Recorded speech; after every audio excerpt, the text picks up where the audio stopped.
the day of the Lord is near. Here in Obadiah 1:10 it says, for violence against your brother Jacob shall cover you, and you shall be cut off forever.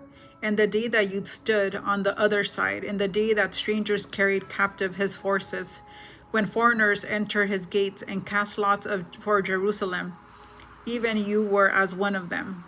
But you shall not have gazed at your brother in the day of captivity, nor should you have rejoiced over the children of Judah in the day of their destruction, nor should you have spoken proudly in the day of distress. You should not have entered the gate of my people in the day of their calamity.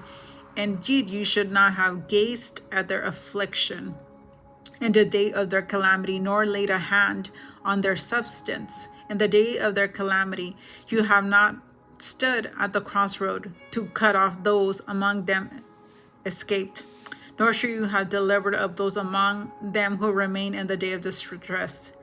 For the day of the Lord is upon all the nations, is near.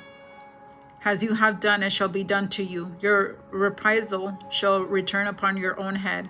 For as you drank of my holy mountain, so shall all the nations drink continuously. Yes, they shall continue and swallow, and they shall be as though they had never been. Here, God is continuing to talk about this. We're still in the same story of Obadiah. Here, it's saying that when Judah was suffering, because the enemy came, Babylon, God is saying, instead of you helping when calamity was here upon the people, it says, you laughed at them. You laughed at the misfortune. And here it repeats, you gazed.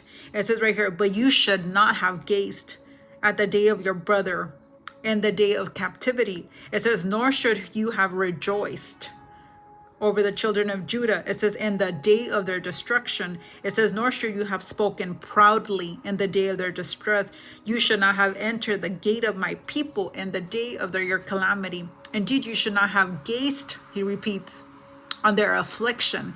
But here God is telling the people that are rejoicing when something bad is happening to our brothers and our sisters. It says, for the day of the Lord upon all the nations is here, not just upon one person, upon the nations that are doing no harm to other people. It says, for the day of the Lord upon all the nations is near. As you have done, it shall be done to you. As you repraise, shall be returned as your own head. And here's God's judgment. It says, for you will drink. God, when God says you will drink, that's talking about drink judgment. It says, for as you have drank on my holy mountain, so shall all the nations drink continually. Yes, they shall drink and swallow, and they shall be as though they have never have been. God says, no one's going to remember you because I'm going to take you out.